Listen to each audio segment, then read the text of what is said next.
अस्मद्गुरुसमारम्भां यतिशेखरमध्यमां लक्ष्मीवल्लभपर्यन्तां वन्दे गुरुपरम्पराम् ஆழ்வார்கள் வாழி அருளிச் செயல் வாழி தாழ்வாதுமில் குறவர்தாம் வாழி ஏழ்வாறுமுய்ய அவர்கள் உரைத்தவர்கள் தாம் வாழி செய்யமறை தன்னுடனே சேர்ந்து.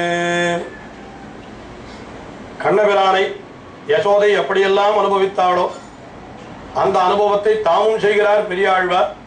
நம்முடைய பெரியாழ்வார் திருமொழி என்கிற திவ்ய பிரபந்தத்திலே அதிலே கீழே பெரியாழ்வார் திருமொழியினுடைய 5ஆம் திருமொழியிலே கண்ணபிரானை செங்கீரை ஆட வேண்டும் என்று யசோதை கேட்டாள் அல்லவா, அதை தாமும் அப்படியே சொல்லி அதை அனுபவித்து மகிழ்ந்தார். அடுத்ததாக இப்பொழுது 6ஆம் திருமொழி நம்முடைய அனுபவத்துக்கு விஷயமாகிறது.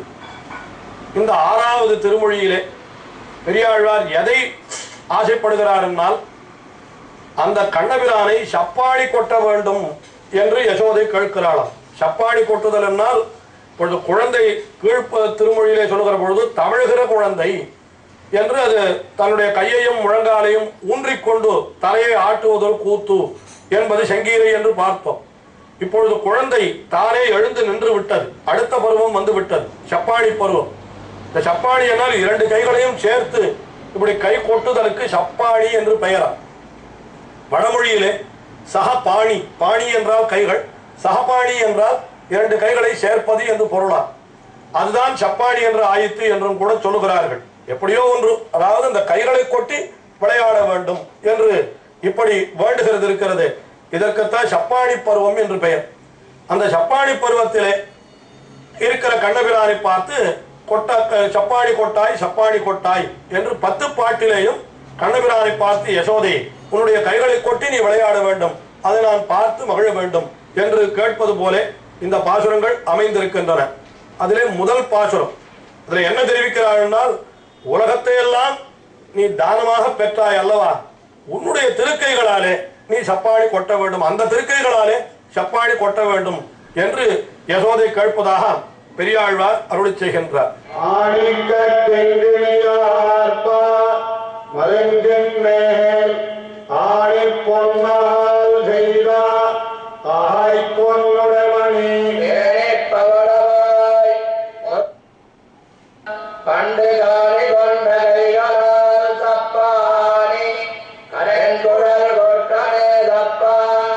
இந்த பாசுரத்திலே என்ன தெரிவிக்கிறார் என்று பாருங்கள். மாணிக்க கிங்கிணியார்பா என்று அவருடைய அறையிலே கிண்கிணி, கிண்கிணி என்றால் சதங்கை, அந்த சதங்கை மாணிக்க கிண்கிணி என்கிறார். அதாவது சதங்கையில் இருந்து ஒலி எழுப்புவதற்காக அதனுடைய உள்ளே பரல்களை இட்டு வைத்திருப்பார்கள்.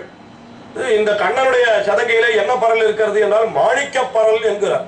அப்படிப்பட்ட மாணிக்க கிங்கிணியார்பா மருங்கின் மேல், அந்த இடுப்பின் மேலே ஆணி பொன்னால் செய்த ஆய்பொன்னுடை மணி. ஆணி பொன்னால் என்னால் நல்ல பத்தரை மாற்று தங்கத்தாலே செய்த ஆணிப்பொன் என்னாலே சுத்தமான தங்கம் என்று அர்த்தம். அதிலே ஆய்பொன் என்னால் ஆராய்ந்து செய்யப்பட்ட பொன்னாமது. அப்படிப்பட்ட உடைமணி என்னால் அங்கே அணிந்திருக்கிற, அதுவும் கூட மணி போன்ற அதெல்லாம் இடுப்பிலே அணியக்கூடிய ஆபரணம், அதெல்லாம் பேணி பவளவாயி முத்திலங்க. அவற்றையெல்லாம் பார்த்து பார்த்து கண்ணனுக்கு என்ன ஆகுதுன்னா திருப்பவள வாயிலே அந்த முத்து இலங்க என்னால் புன்சிரிப்பும் தெரிகிறதாம் அவனுக்கு. மகிழ்ச்சியினாலே இந்த பவளம் போன்ற வாயிலே அவனுடைய பற்கள் வெளியிலே தெரிகின்றன அல்லவா புன்சிரிப்பின் போது. அது எப்படி இருக்கிறதுனா பவளத்தின் நடுவிலே முத்தை வைத்தா போல இருக்கிறது.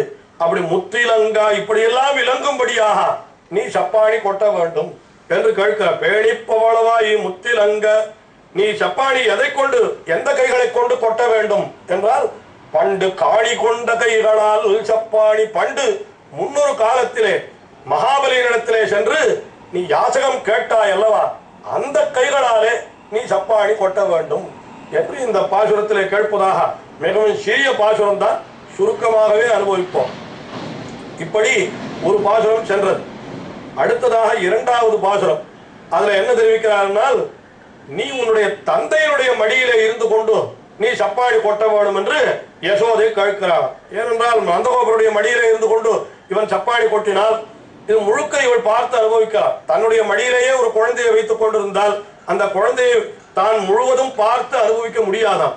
மற்றொருத்தருடைய மடியிலே இருந்தால்தான் அந்த குழந்தையை நன்றாக அனுபவிக்க முடியுமா? அதைத்தான் இந்த இரண்டாவது பாசுரத்திலே இவள் கேட்கிறாள். என்ன கேட்கிறாள்? பொன்னரையானோடு மாணிக்க கிங்கிணி தன்னரையாட தனிச்சுட்டி தாழ்ந்தாழ்ந்து உங்களாயத மன்னரேல் கொட்டாய் தப்பாணி மாயவரே கொட்டாய் தப்பாணி. என்ன தெரிவிக்கிறார்? பொன்னரை நானோடு மாணிக்க கிண்கிணி. கீழ்ப்பாசுரத்திலே சொன்ன அதே விடயம்தான் மறுபடியும் தெரிவிக்கப்படுகிறது. இடையிலே அவன் என்ன பொன்னரை நாணை அணிந்து கொண்டிருக்கிறார், அதிலே மாணிக்க கிண்கிணியும் இருக்கிறது.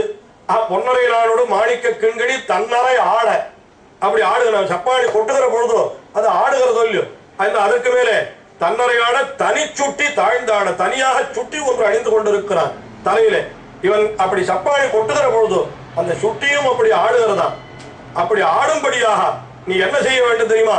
என் அறை மேல் நின்று இழிந்து, என்னுடைய அறை மடியின் மேலே இருந்து நீ இழிந்து எழுந்து சென்று எங்கே நீ அமர வேண்டும் என்றால் ஆயர்தம் மண் என்னால், ஆயர்தம் மண் என்றால் ஆயர்களுக்கெல்லாம் மண் தலைவனாக இருக்கக்கூடியவன் நந்தகோபன். அவனுடைய அறை மேல் கொட்டாய் சப்பாணி, அவருடைய அறை மடியின் மேலே இருந்து கொண்டு நீ சப்பாணி கொட்ட வேண்டும் என்று யசோதை கேட்கிறாளாம்.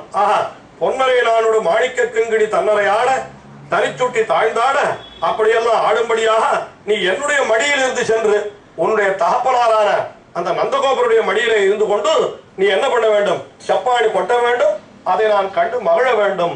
ஆயினாலே மாயவனே சப்பாணி கொட்டாய் என்று இந்த இரண்டாம் பாசுரத்திலே கண்ணபிரானை பிரார்த்திக்கிறார். அடுத்தது மூன்றாம் பாசுரம்.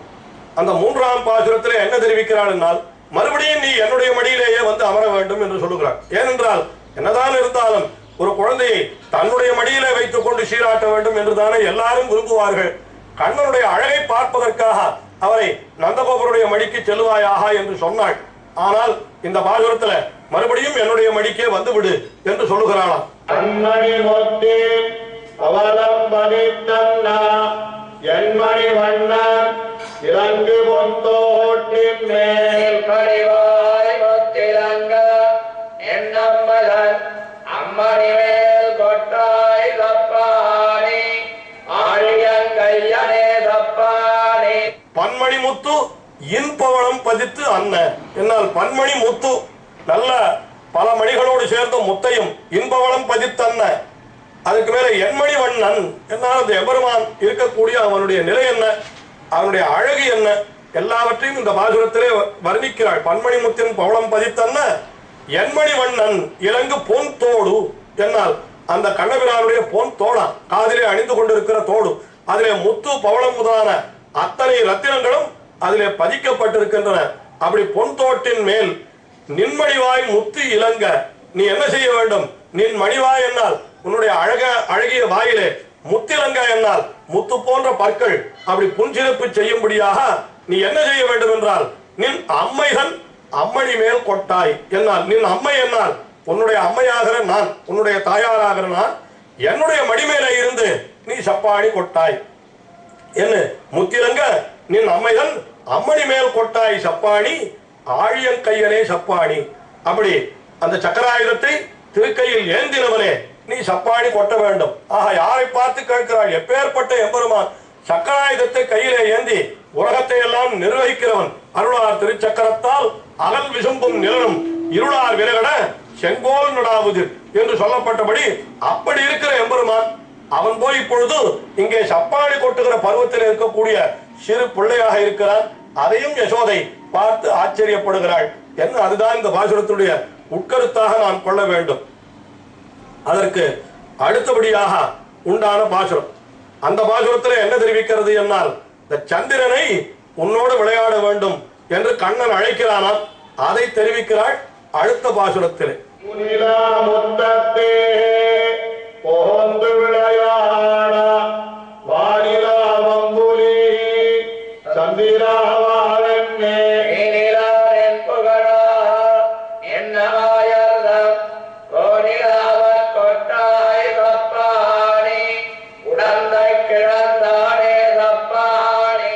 என்ன சொல்ற? தூணிலா முற்றத்தே போந்து விளையாட சந்திரா வா என்று அழைக்கிறார். கண்ணன் எப்படி அழைக்க வேண்டும் என்றால், அந்த வானிலா அம்புலி, வானிலே நிலவுகின்ற அம்புலி சந்திரனே நீ ஓடி வா. எதற்கு எங்கே வர வேண்டும் என்றால், இந்த தூணிலா முற்றத்தே, நல்ல தூய்மையான வெளிச்சம் இருக்கக்கூடிய அந்த நிலா முற்றம் என்று ஒவ்வொரு இல்லத்திலேயும் இருக்குமே, அந்த நிலா முற்றத்திலே நீ என்னோடு சேர்ந்து விளையாட வேண்டும் என்று வானிலா அம்புலி தூணிலா முற்றத்தே போந்து விளையாட வா என்று அழைக்க வேண்டுமா. அப்படி தூணிலா முற்றத்தே போந்து விளையாட வானிலா அம்புலி சந்திரா வா என்று நீ என்ன பண்ண வேண்டும், நீனிலா முற்றத்து உங்கள் ஆயர்தம் கோநிலாவ கொட்டாய்.